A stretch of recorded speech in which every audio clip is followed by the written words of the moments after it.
నా పేరు కిరణ్ కుమార్. నేను సైన్స్ టీచర్గా వర్క్ చేస్తున్నాను. ముందుగా ఈ కార్యక్రమానికి ఇన్వైట్ చేసినందుకు గాను బైరి నరేష్ అన్న గారికి కృతజ్ఞతలు తెలియజేస్తున్నా. At the same time sorry కూడా చెప్తున్నా.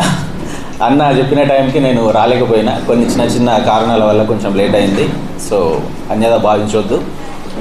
ముందుగా మనకిచ్చిన టాపిక్ విషయానికి వస్తే, విశ్వం పుట్టుక, విశ్వం పరిణామం ఎట్లా చెందింది, ఆ తర్వాత భూమి ఎట్లా ఏర్పడింది, ఈ భూమి మీద లైఫ్ ఎట్లా స్టార్ట్ అయింది, అక్కడి వరకు మనకి ఇచ్చినటువంటి టాపిక్. ఈ విషయం దగ్గర గురించి డిస్కస్ చేయాలి అంటే we have to go back. మనం వెనక్కి 1920కి వెళ్ళాలి. 1920లో హబుల్ టెలిస్కోప్ ద్వారా స్పేస్ లోపలికి అబ్జర్వ్ చేస్తున్న టైం లోపల ఇక్కడ అంతకుముందు మనకు దగ్గరగా ఉన్నటువంటి గెలాక్సీలు అన్నీ కూడా క్రమక్రమంగా దూరంగా వెళ్ళిపోతున్నాయి అని చెప్పి మొట్టమొదటిసారిగా ఒక విషయం శాస్త్రవేత్తల దృష్టికి వచ్చింది. సో దాన్ని బట్టి ఏమర్థమవుతుంది మనకి, ఇప్పుడు ఉన్నటువంటి మనకు దగ్గరగా ఉన్నటువంటి గెలాక్సీలన్నీ క్రమక్రమంగా దూరంగా వెళ్ళిపోతున్నాయి అంటే అవన్నీ కూడా ఒకప్పుడు దగ్గరగా ఉన్నాయని అర్థం. సో గెలాక్సీ అంటే ఏంటిది అంటే, ఫస్ట్ ఆఫ్ ఆల్ ఇక్కడ కొన్ని కోట్ల నక్షత్రాలన్నీ ఒక దగ్గర కలిసి ఉంటే దాన్ని గెలాక్సీ, లేదా తెలుగులో అయితే పాలపుంత అని అంటాం. సో మన సూర్యుడు ఒక నక్షత్రం. ఇట్లాంటి కొన్ని కోట్ల నక్షత్రాలు అంటే ఒక గెలాక్సీలో, ఫర్ ఎగ్జాంపుల్ మన సన్ చుట్టూ ఉన్నటువంటి 8 గ్రహాలు, వీటన్నింటిని ఒక సౌర కుటుంబం అనుకుంటే మన సన్ లాంటి నక్షత్రాలు దాదాపు 30,000 కోట్లు ప్రజెంట్గా మనం ఉంటున్నటువంటి మిల్కీవే గెలాక్సీలో ఉన్నాయి.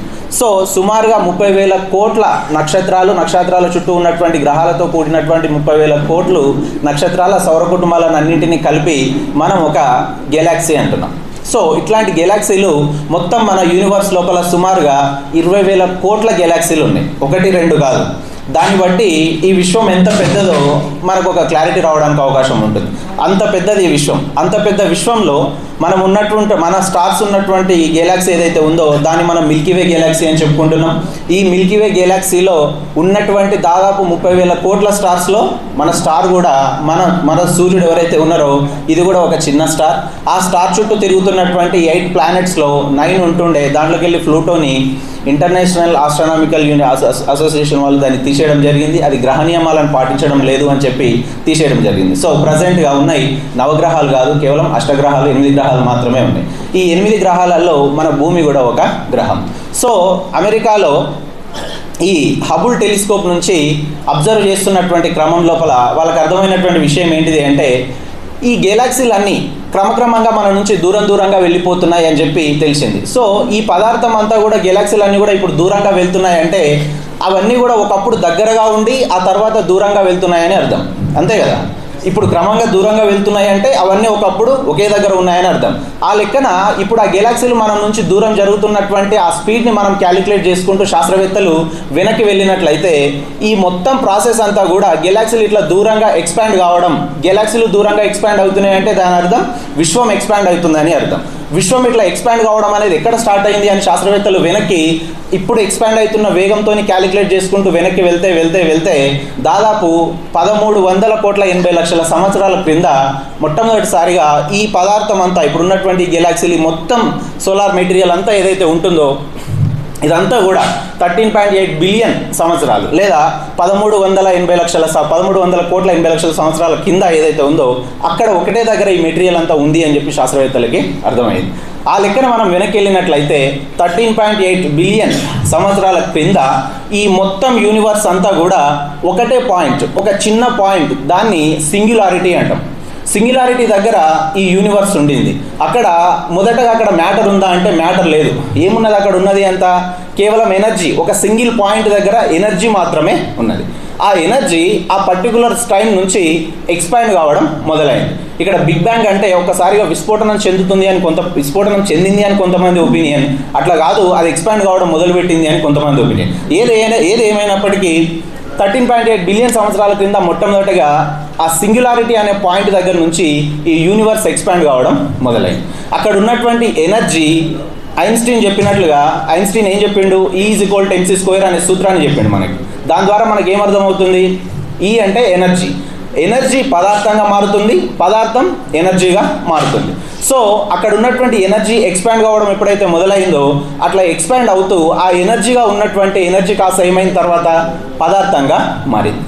ఆ పదార్థంగా మారడం ఎట్లా మారింది అంటే రెండు రకాలుగా, మ్యాటర్గా at the same time anti మ్యాటర్గా, అంటే పాజిటివ్గా నెగిటివ్గా రెండు రకాలుగా ఆ ఎనర్జీ కాస్త మ్యాటర్ పార్టికల్స్గా మారింది, at the same time anti matter పార్టికల్స్గా మారింది. అట్లా మారే క్రమం లోపల పాజిటివ్ నెగిటివ్ రెండు కలిసినప్పుడు మళ్ళీ ఒక చిన్న బ్లాస్ట్ లాగా జరిగి అదేమవుతుంది, దాని నుంచి మళ్ళీ ఎనర్జీ రిలీజ్ అవుతుంది. అంటే ఎనర్జీ మ్యాటర్గా మారి మళ్ళీ ఎనర్జీగా మారుతుంది. దానివల్ల ఏమైనా ఉపయోగం ఉందా? ఎట్లాంటి ఉపయోగం లేదు. కానీ ఇక్కడ ఏం జరిగింది అంటే ఆ పాజిటివ్గా ఉన్నటువంటి మ్యాటర్ పార్టికల్స్ ఏవైతే ఉన్నాయో అవి యాంటీ మ్యాటర్ పార్టికల్స్ కంటే 1% లేదా 1 యూనిట్ పార్టికల్స్ ఎక్కువగా ఉత్పత్తి అయింది. ఎనర్జీ నుంచి మ్యాటర్ వచ్చే క్రమంలో యాంటీ మ్యాటర్ నుంచి పాజిటివ్ మ్యాటర్ ఉన్నటువంటి పార్టికల్స్ ఏవైతే ఉన్నాయో అవి ఒక 1 యూనిట్ ఎక్కువగా రిలీజ్ అయినాయి. సో ఈక్వల్ నంబర్స్గా ఉన్నటువంటి matter anti matter particles collaborate అయ్యి ఎనర్జీ రిలీజ్ అయ్యింది. ఎట్ ద సేమ్ టైం ఎక్స్ట్రాగా ఉన్నటువంటి పార్టికల్స్ ఉన్నాయి కదా, ఇవన్నీ కూడా ఈ యూనివర్స్లో ఒక పదార్థంగా ఒక మ్యాటర్గా ఆ ఎక్స్పాన్షన్తో పాటుగా ఇది కూడా స్ప్రెడ్ కావడం జరిగింది. ఇట్లా ఆ మ్యాటర్ పార్టికల్స్ అన్నీ కలిసి ఒకదాంతో ఒకటి కలిసి ఎక్స్పాండ్ అవుతూ ఉన్నటువంటి ఈ ప్రాసెస్ లోపల ఏమైంది, పెద్ద మొత్తం ఈ విశ్వానికి కావాల్సినటువంటి మెటీరియల్ ఏదైతే ఉందో ఇదంతా సిద్ధమైంది. ఇక్కడ మనం గుర్తుంచుకోవాల్సినటువంటి విషయం ఏంటిది అంటే ఈ బిగ్ బ్యాంగ్ లేదా ఆ సింగులారిటీ నుంచి యూనివర్స్ ఎక్స్పాండ్ కావడం ఏదైతే ఉంటుందో దాన్ని మనం బిగ్ బ్యాంగ్ అంటున్నాం. ఈ బిగ్ బ్యాంగ్ మొదలైనప్పుడు చాలా విపరీతమైనటువంటి ఎక్కువ టెంపరేచర్ ఉంటుంది, విపరీతమైనటువంటి చాలా ఎక్కువ మొత్తంలో ఉన్నటువంటి ఉష్ణోగ్రత ఉండింది. అది క్రమంగా ఇట్లా ఎక్స్పాన్షన్ అవుతున్న కొద్దీ ఉష్ణోగ్రత మెల్లిమెల్లిగా తగ్గుతూ వస్తుంది. సో ఉష్ణోగ్రత ఎక్కువగా ఉన్నప్పుడు కొన్ని చర్యలు జరగలేదు. కానీ క్రమక్రమంగా ఎప్పుడైతే విశ్వం ఎక్స్పాండ్ అవుతూ ఉంటుందో ఉష్ణోగ్రత తగ్గే కొద్దీ మెల్లిమెల్లిగా చర్యలు జరగడం మొదలైంది. బిగ్ బ్యాంగ్ మొదలైనటువంటి ఒక సెకండ్లో 10 లక్షల వంతు టైంలో మనం ఇంతసేపు చెప్పుకున్నటువంటి ఎక్స్పాండ్ కావడం, matter particles anti matter particles produce అవ్వడం, అవి కొలాబరేట్ అయ్యి ఎనర్జీ రిలీజ్ కావడం, ఎట్ ద సేమ్ టైం అడిషనల్గా ఉన్నటువంటి ఆ మ్యాటర్ పార్టికల్స్తో ఈ యూనివర్స్ కావాల్సినటువంటి మ్యాటర్ అంతా సిద్ధం కావడం, ఇదంతా కూడా బిగ్ బ్యాంగ్ స్టార్ట్ అయినటువంటి ఒక సెకండ్లో 10 లక్షల వంతు తక్కువ టైం లోపలనే ఇదంతా అయిపోయింది. ఉష్ణోగ్రత కూడా అంతే వేగంగా తగ్గుకుంటూ క్రమంగా వస్తుంది. ఈ ప్రాసెస్ ఇట్లా జరుగుతున్నటువంటి టైం లోపల అక్కడ ఉన్నటువంటి ఆ మ్యాటర్ ఏదైతే ఉంటుందో టెంపరేచర్ తగ్గే కొద్దీ దాంట్లో అనేక చర్యలు జరిగి అక్కడ ఉన్నటువంటి సబ్స్టాన్సెస్ కాస్త మెల్లిమెల్లిగా అవన్నీ క్వార్క్స్గా మారినాయి. క్వార్క్ అనే చిన్న మనం ఇప్పుడు ప్రోటాన్లు న్యూట్రాన్లు అని చెప్పుకుంటున్నాం కదా, వాటికంటే ముందు రూపం క్వార్క్స్ మరియు గ్లూయాన్స్ అనే పదార్థాలుగా మారింది. ఈ క్వార్క్స్ గ్లూయాన్స్ మళ్ళీ ఇంకొన్ని చర్యలు జరిగి అవి క్రమక్రమంగా టెంపరేచర్ తగ్గే కొద్దీ ఇంకా చర్యలు జరిగి అవి కాస్త ప్రోటాన్లుగా, ఎలక్ట్రాన్లుగా, న్యూట్రాన్లుగా మారినాయి. మనకు తెలుసు ఆటమిక్ స్ట్రక్చర్. సో ప్రోటాన్లు న్యూట్రాన్లు ఎలక్ట్రాన్లు కలిసి ఏం ఏర్పడుతుంది, మనకి ఆటం ఏర్పడుతుంది. ఈ ఆటం నుంచి మాలిక్యూల్స్ వస్తున్నాయి. ఈ రకంగా పదార్థాలన్నీ కూడా తయారవుతున్నాయి. అంటే నువ్వు ఒక పదార్థాన్ని మినిమైజ్ చేసుకుంటూ వెళ్తే ప్రజెంట్గా మనం ఎక్కడి దాకా చేయగలుగుతున్నాం, ఆటం పరమాణువు దాకా చేయగలుగుతున్నాం కదా. అంతకంటే ఇంకా డివైడ్ చేయడానికి హిగ్స్ బోసాన్ కణం అని చెప్పి కనిపెట్టి కొలాయిడల్ ఎక్స్పెరిమెంట్ ఒకటి చేయడం జరిగింది. అయితే అవి ఇంకా పూర్తి స్థాయిలో మనకు డీటెయిల్స్ క్లియర్గా అంత క్లారిటీగా లేవు, నడుస్తున్నాయి ఇంకా రీసెర్చ్. ప్రజెంట్గా అయితే మనము ఒక పదార్థాన్ని, ఈ టేబుల్ కావచ్చు, ఫోన్ కావచ్చు, what ever it is the material, దాన్ని మనం ఎంత మినిమైజ్ చేయగలుగుతున్నాం అంటే ఆటం వరకు తీసుకెళ్ళగలుగుతున్నాం. సో ఈ ఆటంకి ముందు ప్రాసెస్ ఇదంతా. సో క్వార్క్స్ ఏర్పడ్డాయి, స్ట్రింగ్స్ ఏర్పడి, క్వార్క్స్ ఏర్పడి, గ్లూయాన్స్ ఏర్పడి, అవి ఆ తర్వాత మళ్ళీ రసాయనిక చర్యలు జరిగి ప్రోటాన్స్, న్యూట్రాన్స్, ఎలక్ట్రాన్స్గా మారినాయి. ఈ ప్రోటాన్స్, న్యూట్రాన్స్, ఎలక్ట్రాన్స్తో కూడినటువంటి పదార్థాలన్నీ కూడా ఇంకా ఒకదాంతో ఒకటి కలిసి క్రమక్రమంగా అత్యంత తేలికగా ఉన్నటువంటి హైడ్రోజన్ మరియు హీలియం మూలకాలు ఏర్పడ్డాయి. ఈ హైడ్రోజన్ మరియు హీలియం మూలకాలు ఏర్పడడం ఏదైతే ఉంటుందో ఇక్కడికి వచ్చేసరికి, ఇవి ఏర్పడడం వచ్చేసరికి యూనివర్స్కి అప్పటికి ఎంత టైం పట్టింది అంటే దాదాపు 380 టైం పట్టింది. అంటే సుమారు 1000 కోట్ల సంవత్సరాల క్రింద ఈ ప్రాసెస్ అంతా జరిగి హైడ్రోజన్, హీలియం అనే పదార్థాలు ఏర్పడ్డాయి. ఈ హైడ్రోజన్, హీలియం అనే పదార్థాలు ఏర్పడి వీటితో కూడినటువంటి ఈ దట్టమైనటువంటి దట్టమైనటువంటి పొగతో కూడినటువంటి ఈ హైడ్రోజన్, హీలియం పదార్థాలు మొత్తం ఈ స్పేస్ లోపల ఎక్స్పాండ్ అవుతూ ఉంటున్నటువంటి క్రమం లోపల ఆ హైడ్రోజన్ మరియు హీలియంలు అలాగే వాటి చుట్టూ ఉన్నటువంటి మిగతా పదార్థాలు ఏవైనా ఉంటే వాటికి ఉన్నటువంటి గ్రావిటేషనల్ ఫోర్స్ వలన అవి ఏం చేసినాయి, అవి ఒకదాంతో ఒకటి కలిసిపోయి మెల్లిమెల్లిగా చిన్నగా నెబ్యులా లాగా ఏర్పడడం మొదలైంది. ఇక్కడ గ్రావిటేషనల్ ఫోర్స్ అంటే మనకు న్యూటన్ చెప్పిండు భూమికి గురుత్వాకర్షణ శక్తి ఉంది అని చెప్పిండు. ఒక వస్తువుని మనం పైకి విసిరేస్తే అది మళ్ళీ కిందికి రావడానికి రీజన్ ఏంటిది అంటే భూమికి ఉన్నటువంటి ఆకర్షణ శక్తి లేదా గ్రావిటేషనల్ ఫోర్స్. అదేవిధంగా ప్రతి వస్తువుకి కూడా ప్రతి బాడీకి దానిదైనటువంటి ద్రవ్యరాశిని మాస్ను బట్టి దానికి ఆకర్షణ శక్తి ఉంటుంది. అది దాని చుట్టూ ఉన్నటువంటి మిగతా పదార్థాలను తన వైపు లాక్కుంటుంది. ఆ రకంగా హైడ్రోజన్ హీలియంలు ఇవి వాటిలో అవి ఫ్యూజ్ అవడంతో పాటుగా వాటి చుట్టూ ఉన్నటువంటి మిగతా పదార్థాలను కూడా వీటి గ్రావిటేషనల్ ఫోర్స్ వల్ల తమ వైపు లాక్కొని నెబ్యులాలు అంటే స్టార్స్ ఉత్పత్తి అయ్యే ఏరియాని నెబ్యులా అంటాం.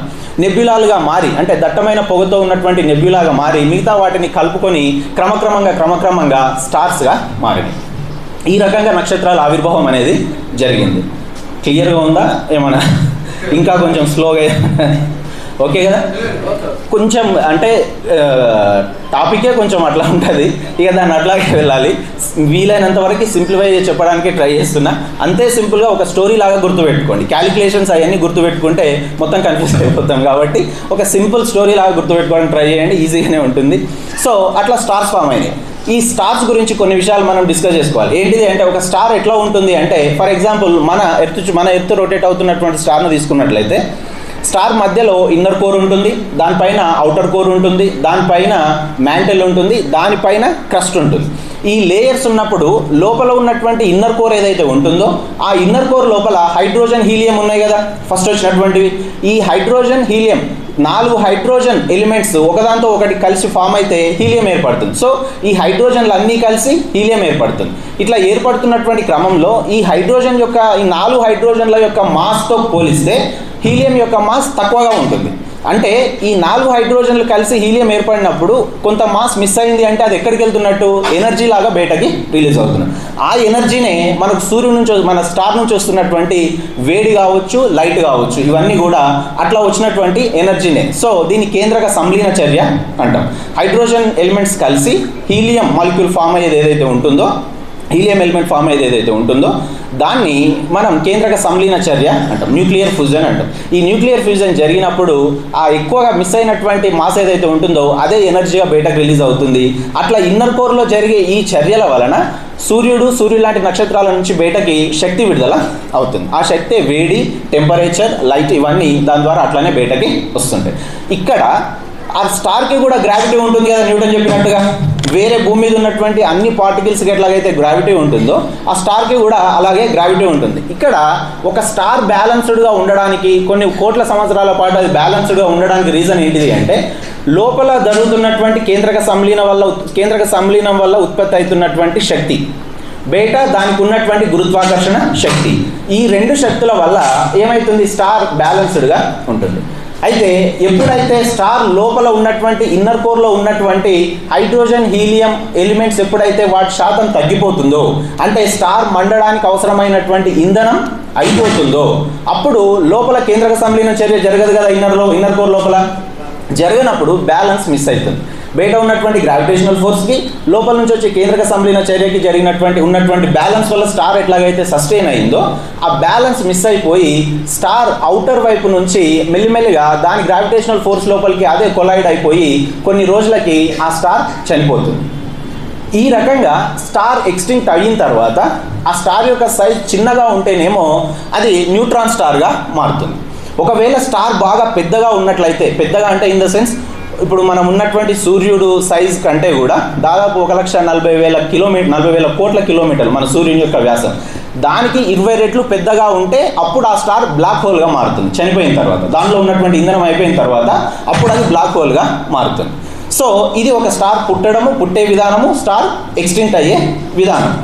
ఇట్లా జరుగుతున్న క్రమం లోపల ఎప్పుడైతే అట్లా స్టార్ దాని లోపల ఉన్నటువంటి ఇంధనం అయిపోయి అది బ్లాస్ట్ అయిపోతుందో దాన్ని సూపర్ నోవా అంటాం. ఈ సూపర్ నోవా లేదా స్టార్స్ బ్లాస్ట్ జరిగి స్టార్ చనిపోవడం జరిగిన తర్వాత ఆ దాంట్లో ఉన్నటువంటి మిగతా మెటీరియల్ సబ్స్టాన్సెస్ ఏవైతే ఉంటాయో అవన్నీ కూడా విశ్వం మొత్తం ఈక్వల్గా స్ప్రెడ్ అయిపోయినాయి. అట్లా విశ్వం మొత్తం వెళ్ళిపోయినటువంటి సబ్స్టాన్సెస్ ఏవైతే ఉన్నాయో అవన్నీ కూడా మళ్ళీ కొన్ని ఒకదాంతో ఒకటి కలిసి వాటికి ఉన్నటువంటి గ్రావిటేషనల్ ఫోర్స్, వాటికి ఉన్నటువంటి ఆకర్షణ శక్తి వల్ల అవి మళ్ళీ ఒకదాంతో ఒకటి కలిసి సెకండ్ జనరేషన్ స్టార్స్ ఫామ్ అయినాయి. అంటే వాటి నుంచి మళ్ళీ ఏమైనా స్టార్స్ ఫామ్ అయినాయి. ఇట్లా స్టార్స్ ఫామ్ అయ్యేసరికి ముందున్నటువంటి హైడ్రోజన్ హీలియంతో పాటుగా సెకండ్ జనరేషన్ స్టార్స్ వచ్చేసరికి ఇక్కడ మెగ్నీషియం కావచ్చు, కార్బన్ కావచ్చు, నైట్రోజన్ కావచ్చు, ఇట్లాంటి అనేక ఇతర సబ్స్టాన్సెస్ కూడా ఫామ్ అయ్యాయి.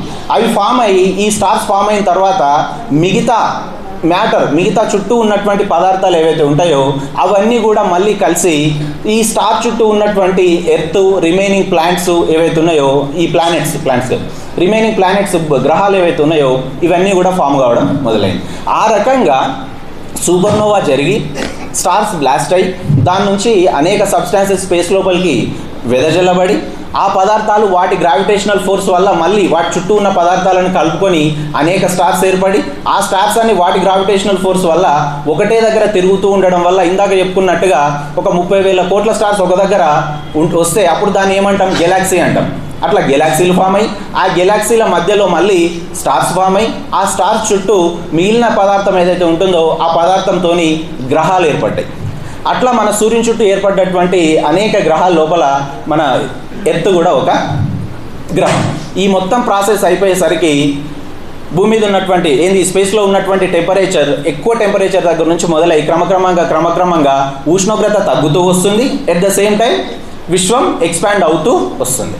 ఈ రకంగా ఇప్పుడున్నటువంటి ఈ స్టారు, దాని చుట్టూ ఉన్నటువంటి ప్లానెట్స్ అనేటివి ఫామ్ అయినాయి. అట్లా ఎర్త్ మొదటగా ఫామ్ అయినప్పుడు ఇంకా ఇప్పుడున్నటువంటి మార్స్ గ్రహం కంటే కూడా సైజులో అది చాలా పెద్దగా ఉండేది. అప్పుడు ఒక వేరే గ్రహం కావచ్చు, వేరే ఆస్ట్రాయిడ్ కావచ్చు, ఒక గ్రహం వచ్చి భూమిని బలంగా ఢీకొట్టింది. అట్లా ఢీకొట్టినప్పుడు ఇట్లా ఎర్త్ ఫామ్ అయింది. దాదాపు 450 కోట్ల సంవత్సరాల క్రింద ఎర్త్ ఫామ్ అయింది. అంతకుముందు 600 కోట్ల సంవత్సరాల క్రింద మన సోలార్ సిస్టమ్ ఫామ్ అయింది. సోలార్ సిస్టమ్ 600 కోట్ల సంవత్సరాల క్రింద ఫామ్ అయితే దాదాపు 450 కోట్ల సంవత్సరాల క్రితం మన ఎర్త్ ఫామ్ అయితే ఒక పెద్ద గ్రహం వచ్చి భూమిని ఢీకొట్టింది. అట్లా ఢీకొట్టడం వల్లనే మన భూమి ఇప్పుడు కొంచెం టిల్ట్ అయి ఉంటుంది. 23.5 డిగ్రీల సెంటీగ్రేడ్లో వంగి ఉంటుంది. అట్లా వంగి ఉండడం వల్లనే భూమి మీద సీజన్స్, ఋతువులు, మార్పులు ఇవన్నీ జరుగుతున్నాయి.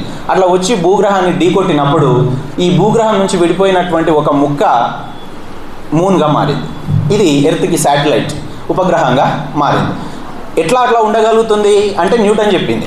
ఎర్త్కున్నటువంటి గ్రావిటేషనల్ ఫోర్స్తో ఎర్త్ తన వైపు లాగుతుంది.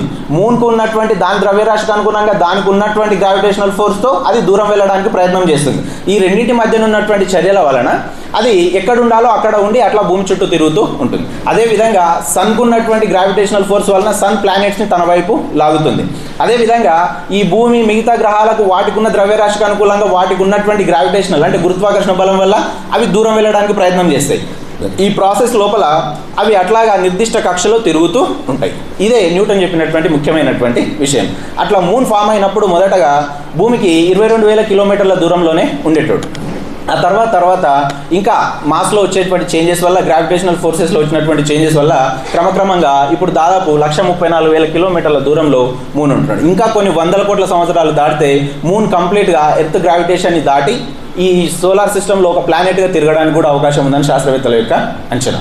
సో ఈ రకంగా ఎర్త్ ఫామ్ అయింది. ఎర్త్ ఫామ్ అయిన తర్వాత ఈ ఎర్త్తో పాటుగా మిగతా ప్లానెట్స్ ఫామ్ అయినాయి. అనేక ఆస్ట్రాయిడ్స్ భూమి మీదకి రావడం మొదలైంది. ఇట్లా ఒకటి వచ్చి భూమికి తాకింది కదా, అదేవిధంగా అనేక ఆస్ట్రాయిడ్స్ భూమి మీదకి వస్తున్నప్పుడు ఆ ఆస్ట్రాయిడ్స్తో పాటుగా కొన్ని చిన్న వాటర్ మాలిక్యూల్స్ లాంటివి ఆ ఆస్ట్రాయిడ్స్తో పాటుగా భూమి మీదకి వచ్చినాయి. అట్లా వచ్చినటువంటి వాటర్ మాలిక్యూల్స్ ఏవైతే ఉన్నాయో అవి మెల్లిమెల్లిగా భూమి మీద పడ్డాయి. అట్లా ఎర్త్ ఫామ్ అయినప్పుడు ఎర్త్ మీద టెంపరేచర్ సుమారుగా 1000 డిగ్రీల సెంటీగ్రేడ్ ఉండేదని శాస్త్రవేత్తల అంచనా.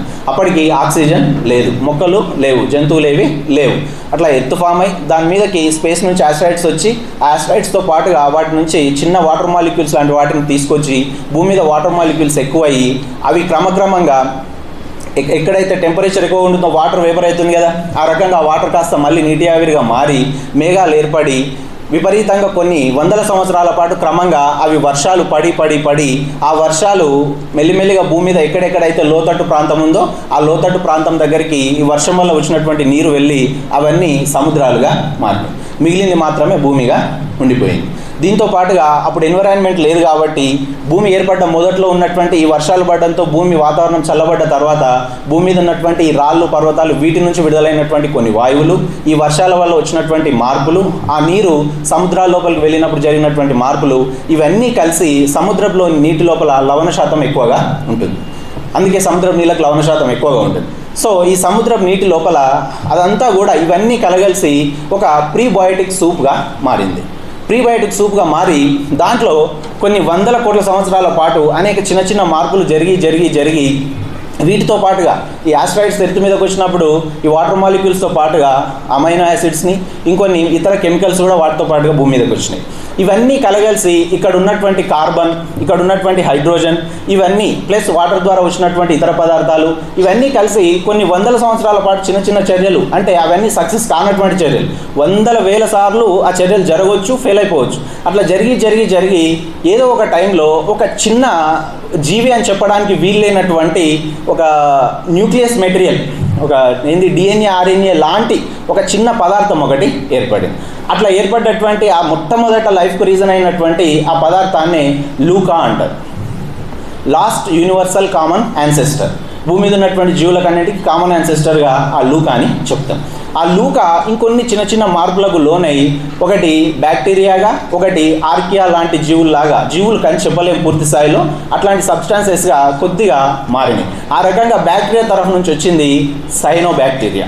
ఈ సైనో బ్యాక్టీరియా ఏం చేసింది అంటే సముద్రపు అడుగు భాగం లోపల ఉన్నటువంటి ఎనర్జీని యూటిలైజ్ చేసుకొని, సూర్యకాంతిని వాడుకొని, దానంతా అది పత్రహరితాన్ని డెవలప్ చేసుకొని, పత్రహరితానికి ముందు పదార్థం ఒక రసాయనిక పదార్థం ఏర్పడి దాన్ని వాడుకొని కిరణజన్య సంయోగక్రియ లాంటి ఒక చర్యను జరిపి అప్పుడు ఆక్సిజన్ విడుదల చేయడం మొదలుపెట్టింది. సో వాటి వల్ల భూమి మీద ఆక్సిజన్ రావడం మొదలైంది.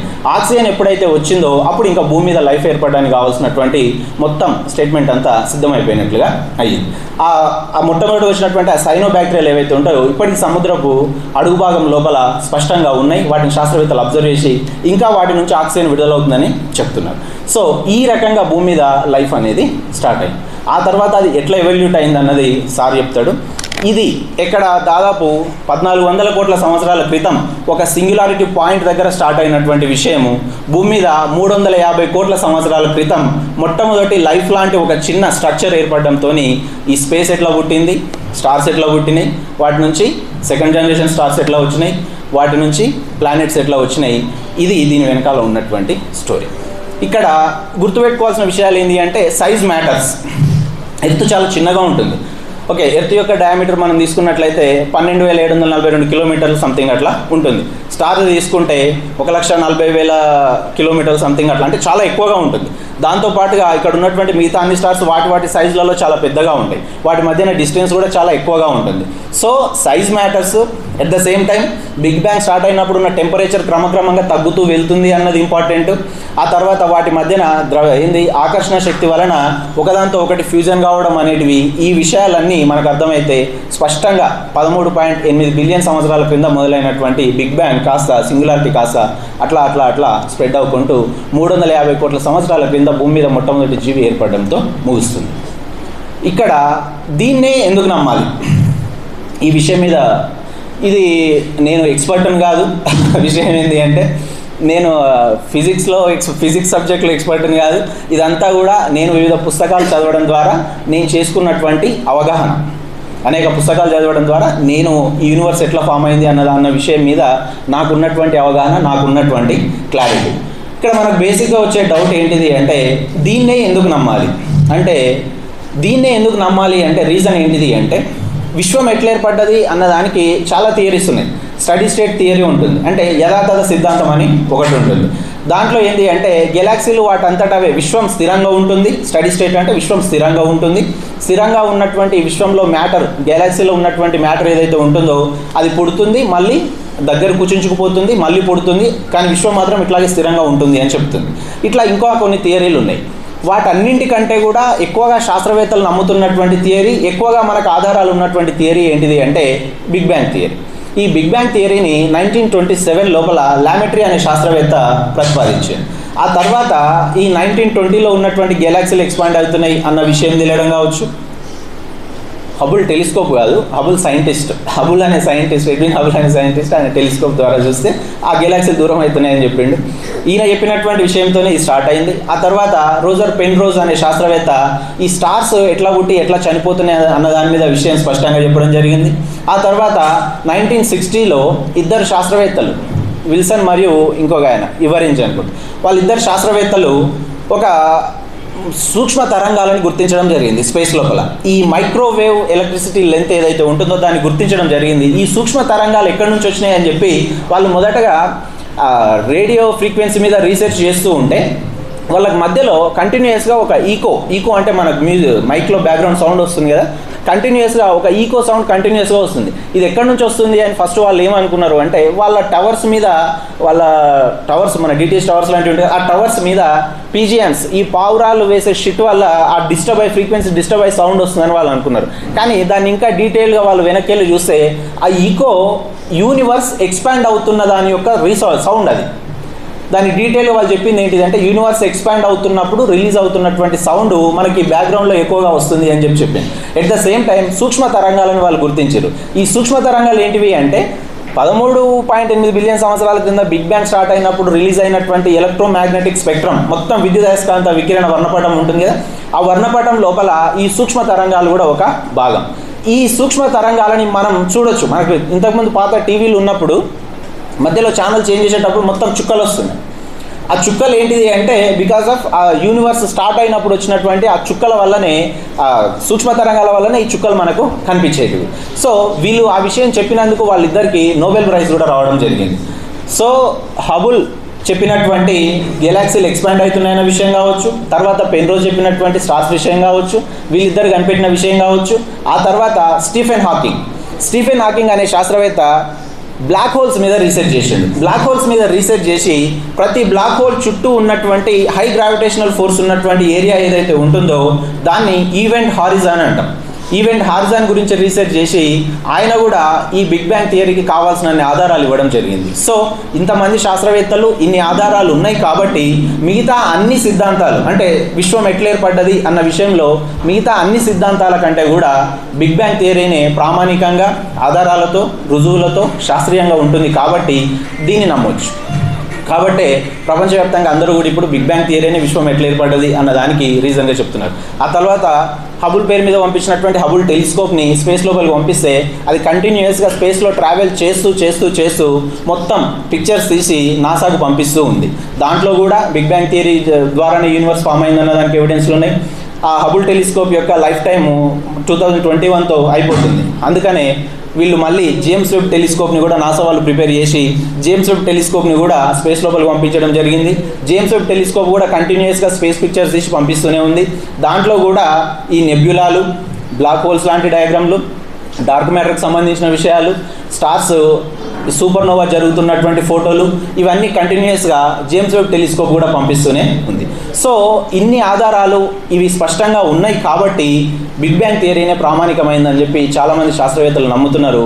మనం కూడా ఆధారాలు లేనిదే దేన్ని నమ్మలేము, ప్రామాణికంగా లేనిదే దేన్ని నమ్మలేము. కాబట్టి బిగ్ బ్యాంగ్ థియరీనే ప్రామాణికమైంది అని చెప్పి ఖచ్చితంగా చెప్పడానికి అవకాశం ఉంటుంది. దీంతో పాటు ఉన్నటువంటి మిగతా థియరీలకి ఇంత ఎవిడెన్సెస్ దొరకలేదు, ఇంత ప్రామాణికత దొరకలేదు. వీటితో పాటుగా భూమి మీద దాదాపు సుమారు 4000 పైచిలుకు మతాలు ఉంటాయి. అన్ని మతాలు కూడా విశ్వం ఎట్లా ఏర్పడింది అన్నదానికి 4000 పైన మతాలు ఉంటే 4000 కథలే చెప్తాయి. ఏ ఒక్క కథ ఇంకో కథకి మ్యాచ్ కాదు. అంటే ఈ మతాలన్నీ కూడా విశ్వం ఎట్లా ఏర్పడింది అంటే ప్రతి మతానికి ఒక క్రియేటర్ ఉంటాడు కదా, ఆ క్రియేటర్ యొక్క గొప్పతనాన్ని సూచిస్తూ ఆ క్రియేటరే మొత్తం యూనివర్స్ని క్రియేట్ చేసిండనే చెప్తారు.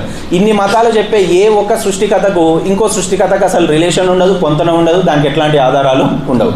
కాబట్టి వాటిని కూడా చాలా కథలు ఉన్నాయి. ఒకటి బోషుంగా జాతి తెగ అని ఉంటుంది. వాళ్ళు ఏమని నమ్ముతారు అంటే విశ్వం ఎట్లా ఏర్పడింది అంటే బిగ్ బ్యాంగ్నే ఎందుకు నమ్మాలి అని అంటే, ఎందుకు నమ్మాలి అంటే ఇట్ ఈస్ ఎవిడెన్షియల్, మనకి ఎవిడెన్స్ని ఇస్తుంది. ఓకే, సైంటిఫిక్గా ఉంది. మిగతా వాటిని ఎందుకు నమ్మొద్దు అంటే మిగతా అన్నీ ఎట్లా ఉంటాయి అంటే ఈ బోషంగా జాతి తెగ వాళ్ళు ఎట్లా నమ్ముతారు విశ్వం ఏర్పడింది అంటే వాళ్ళ దేవుడు బాగా తిన్న తర్వాత అది అరక్కపోతే వామిటింగ్ చేసుకుంటే సూర్యుడు చంద్రుడు పుట్టిండ్రు, ఆ తర్వాత మళ్ళీ అరక్కపోతే మళ్ళీ వామిటింగ్ చేసుకుంటే మిగతా నక్షత్రాలు ఏర్పడ్డాయి అని చెప్పి వాళ్ళు నమ్ముతారు. ఇది ఏమన్నా ఇప్పటి కాలానికి పనికొచ్చే మాటనా? ఏమన్నా ఎవిడెన్సా? దాన్ని నమ్మడానికి ఏమన్నా అవకాశం ఉందా? లేదు. ఇంకా చాలా మతాలు, కొన్ని మతాలు ఏమో 6 డేస్ల క్రియేషన్ జరిగిన తర్వాత ఒక డే రెస్ట్ తీసుకున్నామని చెప్పి ఒక రిలీజియన్ చెప్పొచ్చు. మనం ఆ రిలీజియన్ నేమ్ మనం ఎవరికి ఏం అగెనిస్ట్ కాదు. We are speaking in the perspective of science. మనం సైన్స్ తరఫున మాట్లాడుతున్నాం, ఎవరికి అగెనిస్ట్గా కాదు. ఇంకో రిలీజియన్ ఇంకొకటి చెప్పొచ్చు, పంచభూతాలు, ముందుగా గాలి వచ్చింది, తర్వాత నీరు వచ్చింది, తర్వాత నిప్పు వచ్చింది అని చెప్పి అట్లా పంచభూతాల ద్వారా ఇంకొకటి చెప్పొచ్చు. ఇంకో రిలీజియన్ ఇంకొకటి చెప్పొచ్చు, ఇంకొకటి చెప్పొచ్చు, ఏవి ఎన్నైనా చెప్పొచ్చు. అట్లా 4000 పైచిలకు కథలు చెప్పొచ్చు. అయితే అవన్నీ కూడా ఎట్లుంటాయి? ఇట్లనే ఉంటాయి. ఎట్లా? దేవుడు తిని కక్కితే ఎట్లాగైతే స్పేస్ ఏర్పడిందని చెప్తున్నారో అట్లానే ఉంటాయి. సో వాటికి ఏటికి ఎవిడెన్స్లు పెద్దగా లేవు కాబట్టి మనం వాటిని పరిగణలోకి తీసుకోవాల్సిన అంత అవసరం అయితే లేదు. కాకపోతే వాటి గురించి తెలుసుకొని దాంట్లో శాస్త్రీయ దృక్పథం ఉందా లేదా పరీక్షించుకొని ఏది నమ్మాలి ఏది నమ్మొద్దు అన్న విచక్షణతో మనం ఆలోచిస్తే ఫైనల్గా మనకి ఏది కరెక్ట్ అనిపిస్తుంది అంటే బిగ్ బ్యాంగ్ థియరీనే కరెక్ట్గా అనిపిస్తుంది. సో ఆ బిగ్ బ్యాంగ్ థియరీ ప్రకారం ఎట్లా సింగులారిటీ నుంచి బిగ్ బ్యాంగ్ అంటే ఎక్స్పాన్షన్ స్టార్ట్ అయ్యి ఎట్లా యూనివర్స్ ఫామ్ అయింది, ఎట్లా స్టార్స్ ఫామ్ అయినాయి, ఎట్లా గెలాక్సీలు ఫామ్ అయినాయి, ఎట్లా సూపర్ నోవాలు జరిగినాయి, ఎట్లా సెకండ్ జనరేషన్ స్టార్స్, ఎట్లా ప్లానెట్స్ ఫామ్ అయినాయి, ఆ ప్లానెట్ అయినటువంటి ఎర్త్ మీద ఎట్లా లైఫ్ స్టార్ట్ అయింది అన్నది ఇది నేను మీకు బ్రీఫ్గా చెప్పినటువంటి విషయం. ఇది మీ అందరికీ అర్థమైందని అనుకుంటున్నా. ఇక్కడ ఇంకొక డౌట్ రావచ్చు, ఎందుకు మరి లైఫ్ మీద, భూమి మీదనే ఎందుకు లైఫ్ ఉంది, ఇంకా 8 ప్లానెట్స్ ఉన్నాయి కదా, వాటన్నిటి మీద ఎందుకు లైఫ్ లేదు అంటే భూమి ఎగ్జాక్ట్గా ఎక్కడ ఉంటే లైఫ్ ఉండడానికి ఎన్విరాన్మెంట్ అనుకూలంగా ఉంటుందో అక్కడ భూమి ఉంటుంది. సూర్యుడి నుంచి తీసుకుంటే భూమి ఉన్నటువంటి ఏరియాని గోల్డీలాక్ జోన్ అంటాం. గోల్డీలాక్ జోన్ అంటే ఏంటిది అంటే అనుకూలమైనటువంటి వాతావరణం ఉన్నటువంటి గ్రహం భూమి. సూర్యుడికి మధ్యలో ఉన్నటువంటి సూర్యుడికి దగ్గరగా ఉన్నటువంటి గ్రహాలను తీసుకుంటే విపరీతమైన టెంపరేచర్ ఉంటుంది. టెంపరేచర్ ఎక్కువగా ఉంటుంది, అక్కడ లైఫ్ ఉండడానికి కావాల్సినటువంటి అనుకూల వాతావరణం లేదు. దూరంగా ఉన్నటువంటి గ్రహాలను తీసుకుంటే ఉష్ణోగ్రతలు బాగా తక్కువగా ఉంటాయి, కాబట్టి అక్కడ లైఫ్ ఏర్పడడానికి అవకాశం లేదు. కాబట్టే భూమి ఎగ్జాక్ట్గా గోల్డీలాక్ జోన్లో ఉంది. కాబట్టే ఇక్కడ వాతావరణంలో మార్పులు జరిగి ఆ మార్పుల వల్ల కొన్ని చర్యలు జరిగి ఆ చర్యలు ఒక చిన్న లైఫ్కి లీడ్ తీసి భూమి మీద మాత్రమే లైఫ్ ఏర్పడడానికి రీజన్ లేదు. కాబట్టే భూమి మీద మాత్రమే లైఫ్ ఉంది, మిగతా దగ్గర లేదు. ఇట్లా మన గెలాక్సీలో 30,000 కోట్ల స్టార్స్ ఉన్నాయని చెప్పుకున్నాం కదా, మరి మిగతా ఏ స్టార్స్ చుట్టూ ఎర్త్ లాంటి ప్లానెట్స్ లేవా, మిగతా ఏ ప్లానెట్ మీద కూడా లైఫ్ లేదా అంటే ఉంది అని చెప్పలేము, లేదు అని చెప్పలేము ప్రజెంట్గా. అంటే ఏలియన్స్ అంటున్నాం కదా మనం. సో ఏలియన్స్ లేదా గ్రహాంతర వాసులు ఉన్నారు అని చెప్పడానికి అవకాశం లేదు ప్రజెంట్గా, లేరు అని చెప్పడానికి అవకాశం కూడా లేదు. ఉండడానికి అవకాశం ఉంది, లేకపోవడానికి అవకాశం ఉంది. ఇట్లాంటి అనుకూలమైన వాతావరణ పరిస్థితులు ఏర్పడితే ఇది ఈ రకంగానే ఇక్కడ మనం చెప్పుకున్నట్లుగా భూమి మీద ఎట్లాగైతే చేంజెస్ వచ్చినాయో ఆ రకంగానే చేంజెస్ వచ్చినట్లయితే ఎక్కడైనా లైఫ్ స్టార్ట్ కావడానికి అవకాశం ఉంది. ఒకవేళ లైఫ్ ఉంటే, ఏలియన్స్ ఉంటే వాళ్ళు మనకంటే అడ్వాన్స్డ్గా ఉన్నారా, మనకంటే వెనకాల ఉన్నారా, ఇంకా ప్రైమరీ స్టేజ్లో ఉన్నారా అనేది కూడా చెప్పడానికి అవకాశం లేదు. ఒకవేళ స్టీఫెన్ హాకింగ్ని ఒకసారి ఇట్లనే మాట్లాడుతుంటే అడిగారు, ఏలియన్స్ కనుక మనల్ని అప్రోచ్ అయితే ఏం చేయాలి అని అడిగారు. సడన్గా ఏలియన్స్ మన దగ్గరకు వస్తే, హాలీవుడ్లో చాలా సినిమాలు వస్తాయి ఏలియన్స్ వచ్చినట్టు, అటాక్ చేసినట్టు, మనతో దోస్తాన్ చేసినట్టు ఏమేమో వస్తుంటాయి. సో వస్తే ఏం చేయాలి అని అడిగితే ఏం చేయడానికి లేదు. వాళ్ళు మనల్ని అప్రోచ్ అయ్యిండ్రు అంటే వాళ్ళు మనకంటే అడ్వాన్స్డ్గా ఉన్నట్టు కదా. మనకు సైన్స్ ఇంత డెవలప్ అయ్యి, అంటే మనం అనుకుంటున్నాం మిగతా స్పేస్ గురించి మనకు తెలియదు కాబట్టి, ఎర్త్ మీద సైన్స్ ఇంత డెవలప్ అయింది అనుకున్న ఈ టైంలోనే మనకు యూనివర్స్ ఎట్లా ఫామ్ అయింది అని తెలియడానికి ఇంత టైం పట్టింది. మనం ఇంకా స్పేస్ లెవెల్కి ట్రావెల్ ఎట్లా చేయాలి తెలుస్తలేదు, వేరే స్టార్స్ని ఎట్లా రీచ్ కావాలి తెలుస్తలేదు, ఇంకా ఎక్కువ దూరం మనం ప్రయాణము చేయలేదు. సో అట్లాంటిది వాళ్ళు మనల్ని రీచ్ అయ్యిండ్రు అంటే వాళ్ళు మనకంటే అడ్వాన్స్ ఉన్నట్టే కదా.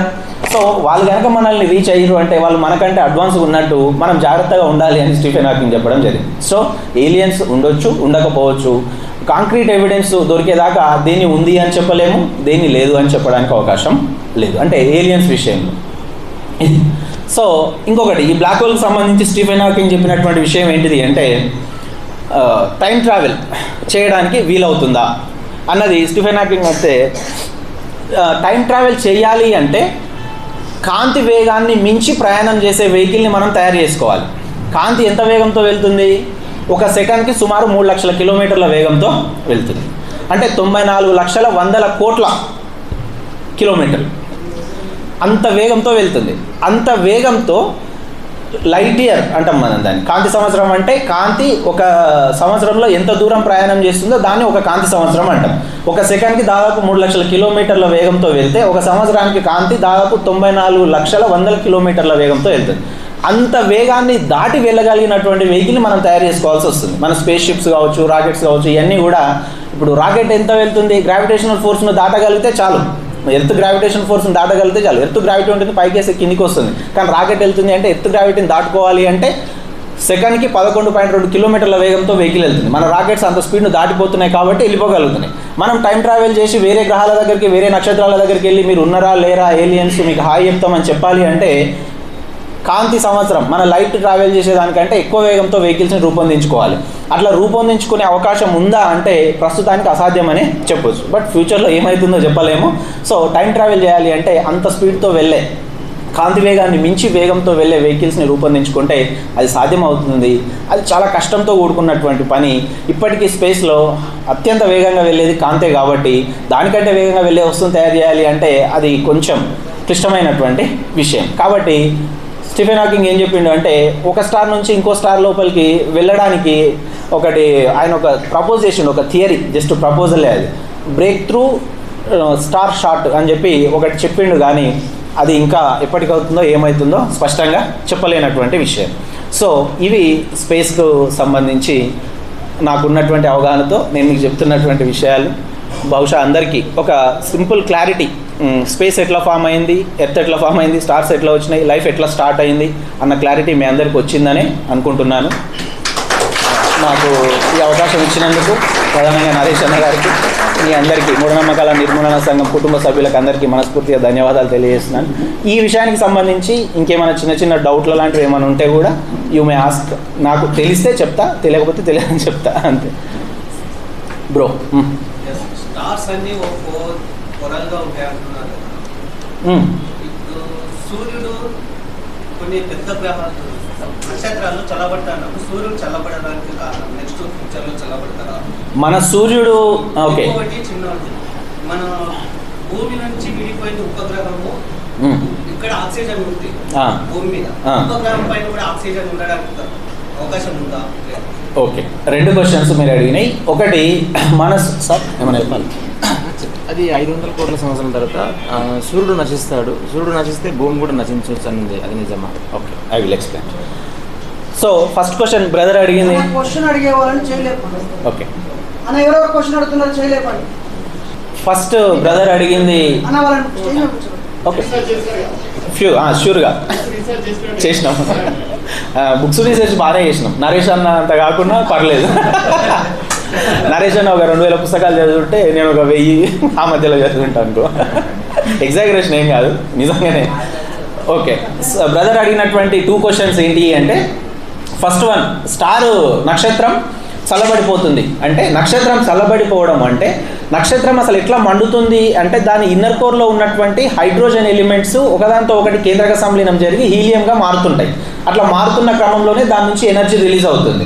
దాంట్లో ఉన్నటువంటి ఆ హైడ్రోజన్ హీలియం అణువులు అయిపోయినప్పుడు అంటే ఒక రకంగా అది అక్కడ ఉండి మండుతున్నట్టుగా, ఆ మండడానికి అవసరమైనటువంటి ఇంధనం అయిపోయినప్పుడు బయట దానికి ఉన్నటువంటి గ్రావిటేషనల్ ఆకర్షణ శక్తికి నక్షత్రానికి లోపల నుంచి వచ్చే ఈ ఎనర్జీకి మధ్యలో ఉన్నటువంటి సమతుల్యత దెబ్బతిని గ్రావిటేషనల్ ఫోర్స్ డామినేషన్ అవుతుంది. అట్లా అయినప్పుడు దీని అవుటర్ కోర్ నుంచి లేదా క్రస్ట్ మ్యాంటిల్ నుంచి వచ్చే అది ఏదైతే ఆ క్రస్ట్ మ్యాంటిల్ అనేటివి ఎర్త్ లేయర్స్, ఈ అవుటర్ కరోనా లేయర్ ఉంటుంది అవుటర్ సైడ్ సన్కి, ఈ అవుటర్ లేయర్ల నుంచి వచ్చే ఈ గ్రావిటేషనల్ ఫోర్స్ ఏదైతే ఉంటుందో, ఇందాక చెప్పినప్పుడు సన్ లేయర్స్ అని చెప్పినట్టున్నా కదా, క్రస్ట్ మ్యాంటిల్ అవి.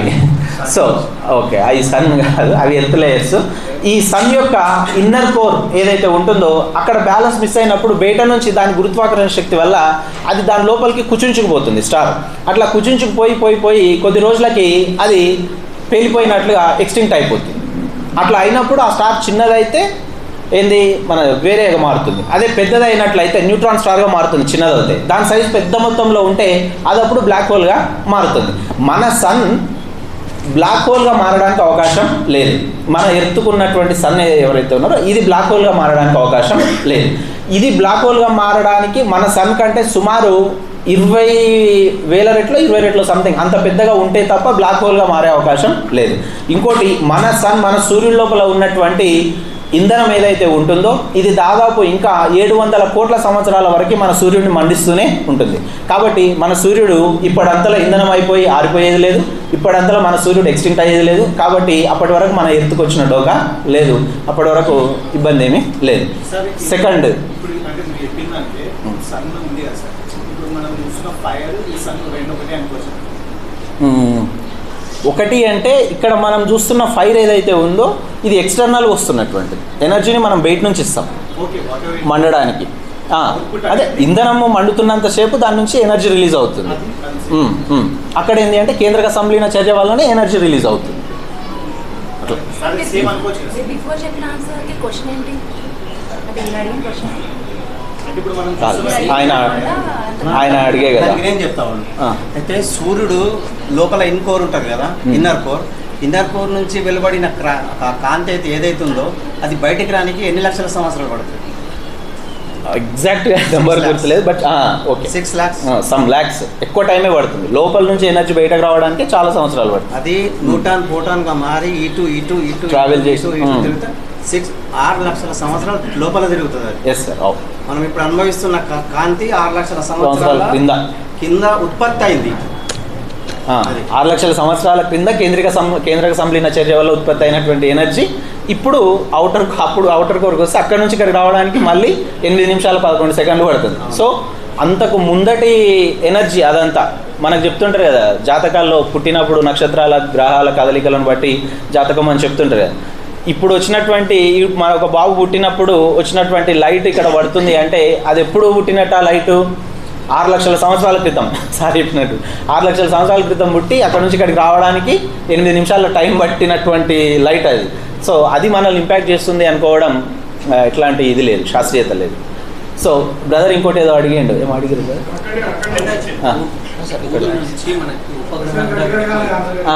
క్వశ్చన్ కూడా అందరికీ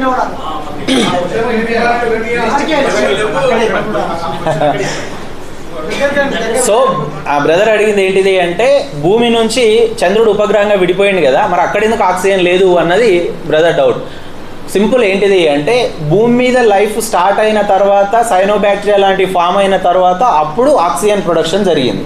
అంతకంటే ముందే 100 కోట్ల సంవత్సరాల అంతకంటే ముందే మూన్ విడిపోయి ఒక గ్రహం వచ్చి భూమిని ఢీకొంటే అది విడిపోయి మూన్గా ఫామ్ అయింది. సో ఆక్సిజన్ ఉన్నప్పుడు గ్రహం వచ్చి భూమిని ఢీకొని ఉంటే దీంతోపాటు ఆక్సిజన్ వెళ్ళేదేమో, లైఫ్ కూడా వెళ్ళేదేమో మూన్ మీదకి. కానీ అంతకంటే ముందే మూన్ ఫామ్ అయింది కాబట్టి అక్కడ లేదు. సో ఇక్కడ జరిగిన చేంజెస్ అక్కడ జరగలేదు. చేంజెస్ జరగడం వల్ల వాటర్ వచ్చింది కాబట్టి ఆ వాటర్లో ఈ చర్యలన్నీ జరిగి లైఫ్ స్టార్ట్ అయింది. ఇవేవి అక్కడ జరగలేదు కాబట్టి అక్కడ ఇవేవి ఆక్సిజన్ లేదు, రిమైనింగ్ ఏవి లేవు. సో సార్ బిగ్ బ్యాంగ్ ద్వారా 1380 కోట్ల సంవత్సరాల కింద బిగ్ బ్యాంగ్ ద్వారా భూమి ఆవిర్భవించింది అని చెప్పి బిగ్ బ్యాంగ్లోనే ఉంది.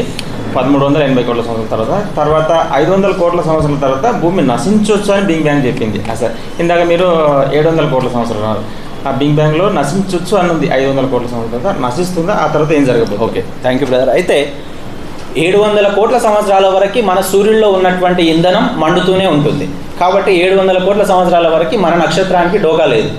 అయితే అంతకంటే ముందే చేంజెస్ జరగడం వల్ల ఆ సూర్యుడి లోపల జరిగే చేంజెస్ ఇంకా ఆ హీట్ పెరగడమా లేదంటే వేరే రీజన్స్ వల్ల భూమి మీద ఎర్త్ మీద లైఫ్ ఎక్స్టింక్ట్ కావచ్చు అన్నది అది ఒక సిద్ధాంతం. సో అంతలోపే మనము ఎర్త్ను వదిలేసి ఇంకో కొత్త ప్లానెట్ మీద ఇల్లు కట్టుకుందని చెప్పి మనోళ్ళు ప్లాన్ చేస్తున్నారు. ఎలాన్ మస్క్ స్టార్ట్ చేసిండు. ఎలాన్ మస్క్ ఏం స్టార్ట్ చేసిండు? స్పేస్ షటిల్ స్టార్ట్ చేసిండు. ఆయన ప్లాన్ ఏంటిది? ఎర్త్ నుంచి మూన్ని ఒక స్టేషన్గా యూజ్ చేసుకొని ఇక్కడ నుంచి మూన్ మీదకి, అక్కడ నుంచి మార్స్ మీదకి షటిల్ ట్రిప్స్ లాగా రాకెట్లు తిరుగుతూనే ఉండాలి. ఇక్కడ నుంచి మొదటి విడతగా ఒక 10,000 మంది నేను మార్స్ మీదకి తీసుకెళ్తా అని చెప్పి ఎలాన్ మస్క్ ప్లాన్ చేస్తున్నాడు. అంటే ఎర్త్ మీద జరిగే వేరియస్ చేంజెస్ వలన, సన్ లోపల జరిగే వేరే చేంజెస్ వలన ఒక 500 కోట్ల సంవత్సరాల తర్వాత ఇక్కడ ఎర్త్ మనం మనుగడకు పనికి రాకుండా పోవచ్చు. ఒకప్పుడు మార్స్ మీద లైఫ్ ఉండింది, ఆ తర్వాత ఎక్స్టింక్ట్ అయిపోయింది. అదేవిధంగా భూమి మీద కూడా ఇంకో 500 సంవత్సరాల తర్వాత లైఫ్ ఉండకపోవచ్చు, ఎక్స్టింక్ట్ కావచ్చు అన్నది అది ఒక సిద్ధాంతం, ఊహ అది.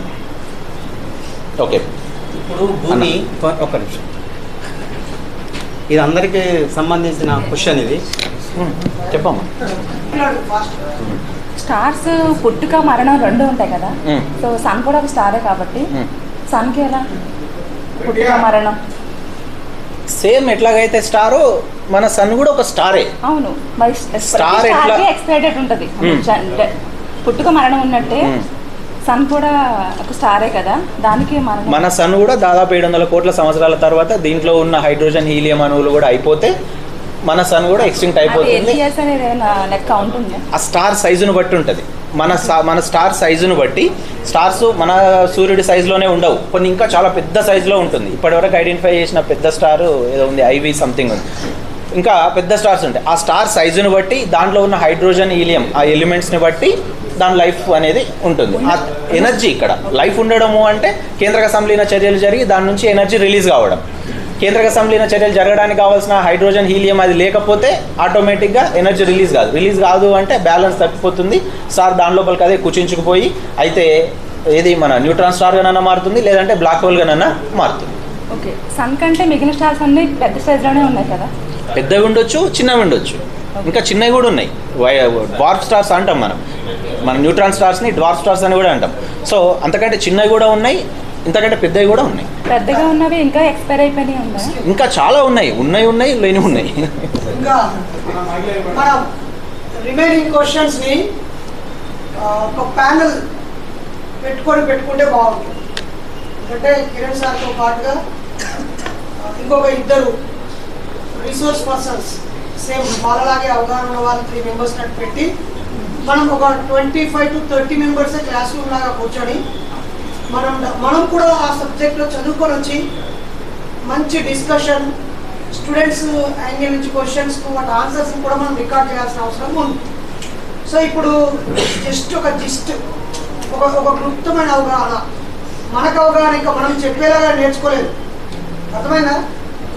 తను ఒక ప్రాథమిక అవగాహన మనకు కలిగించాడు. దీంట్లో వెంటనే మనకు ఇది చూసి ఇది విన్నాక వచ్చిన చిన్న డౌట్స్ మీరు అడిగారు. ఇంకా లోతుగా అడగాలంటే చాలా క్వశ్చన్స్ అడగచ్చు, ప్రతి ఒక్కరు అడగగలిగేవారు. ఓకేనా? అయితే ఈ సెషన్ని మనం కొంచెం కంక్లూడ్ చేసుకుందాం. మరొక సెషన్ ఒక 3 అవర్స్ తీసుకొని అప్పుడు రిసోర్స్ పర్సన్స్ని ఇంకొక 2 సేమ్ టాపిక్ మీద ఒక 3 మెంబర్స్ ఉంటారు. ఇప్పుడు తను చెప్పారు ఒక మాట ముందే, మీరు అడిగిన దానికి నాకు తెలిసింది చెప్తాను అన్నారు. ఇదే క్వశ్చన్కి 3 మెంబర్స్ ప్యానల్ అక్కడ ఉంటే అక్కడ ఇంకొక రైజ్ చేసి దీనికి ఇంకొక పర్ఫెక్ట్ ఆన్సర్ నాకు తెలుసు అని ఇంకొకరు ఆన్సర్ చేస్తారు. ఇంకొకరు మీరిద్దరు చెప్పింది కరెక్ట్ కాదనిపిస్తుంది, నాకు ఇలా ఉంది ఆలోచన అని ఇంకొకటి చెప్పారు. అంటే సంఘర్షణ జరగాల్సిందే కదా, చర్చలే కదా జ్ఞానాన్ని అవగాహనను పెంపొందించేది. ఎక్కడ ఫుల్ స్టాప్ ఉండదు. ఈ జ్ఞాన ప్రక్రియ నిరంతరం అన్వేషించాల్సిందే కదా. సో ధైర్యంగా క్వశ్చన్స్ అడగడానికి డయాస్ మీదకి వచ్చిన వీళ్ళకి మనం చెప్పట్లతో మనం గిఫ్ట్ ఇద్దామా? గిఫ్ట్ యా, ఒక మంచి 10 rupees pen. Okay, good question. Sir చేతుల మీదుగా ఇప్పిద్దాం. ఈ 4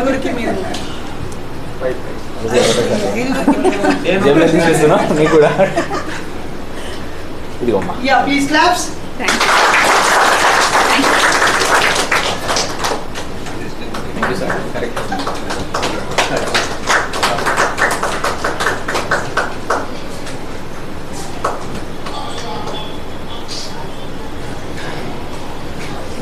ఒక్క నిమిషం. మనము బ్రతుకుతున్నాం కదా, బాపనోళ్ళ వల్ల బతికినామా సైన్స్ వల్ల బతుకుతున్నామా? ఇప్పుడు ఇంకొకటి, మనము ఈ భూమి మీద బతుకుతున్నామంటే జీవము ఎలా పుట్టింది, మనం ఎలా బతుకుతున్నాం అన్నది ఫస్ట్ కారణం.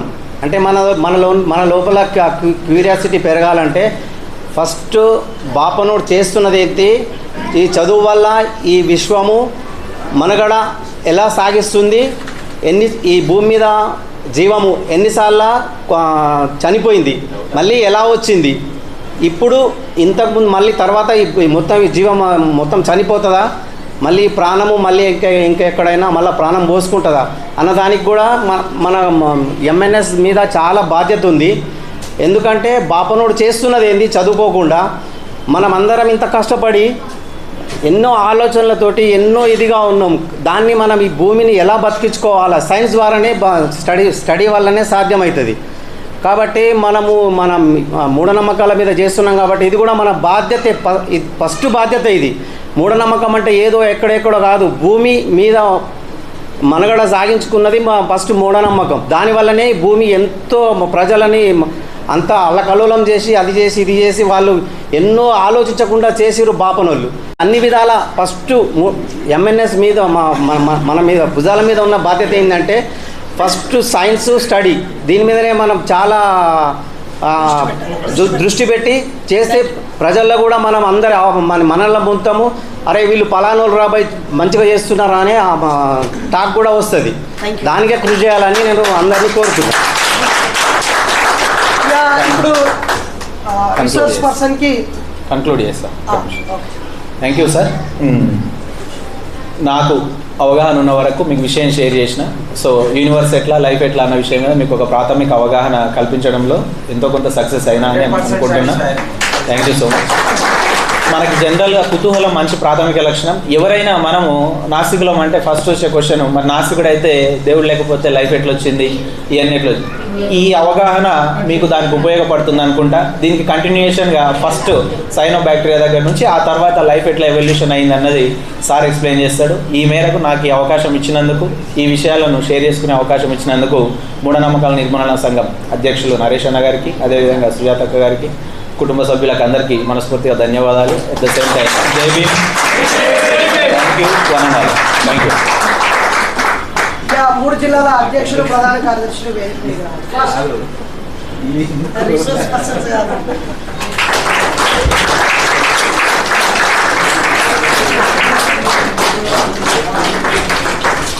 సైన్స్ వర్ధిల్లాలి, మూఢనమ్మకాలు నశించాలి. సైన్స్ వర్ధిల్లాలి, మూఢనమ్మకాలు నశించాలి.